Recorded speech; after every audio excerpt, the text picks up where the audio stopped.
خواجہ معین الدین چشتی اجمیری رحمۃ اللہ علیہ فرماتے ہیں، جس نے نعمت پائی سخاوت سے پائی۔ خواجہ معین الدین چشتی اجمیری رحمۃ اللہ علیہ فرماتے ہیں، نیکوں کی صحبت نیک کام سے بہتر ہے اور بدوں کی صحبت بد کام سے بہتر ہے۔ آپ فرماتے ہیں، گناہ اتنا نقصان نہیں پہنچاتا جتنا مسلمان بھائی کو ذلیل و خوار کرنا۔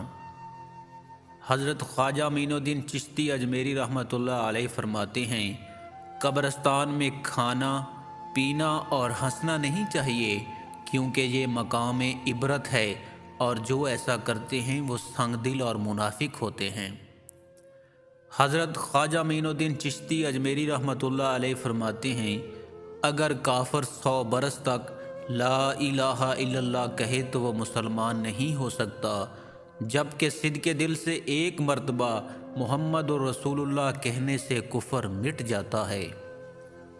حضرت خواجہ معین الدین چشتی اجمیری رحمۃ اللہ علیہ فرماتے ہیں، خود پرستی اور نفس پرستی ہی دراصل بت پرستی ہے، اس کو ترک کرنے کے بعد خدا پرستی کی منزل شروع ہوتی ہے۔ حضرت خواجہ معین الدین چشتی اجمیری رحمۃ اللہ علیہ فرماتے ہیں، سب وقتوں میں عمدہ وقت وہ ہے جو وسوسوں اور خطرات سے پاک ہو۔ خواجہ معین الدین چشتی اجمیری رحمۃ اللہ علیہ فرماتے ہیں، جس کو خدا دوست رکھتا ہے اس پر بلا نازل ہوتی ہے۔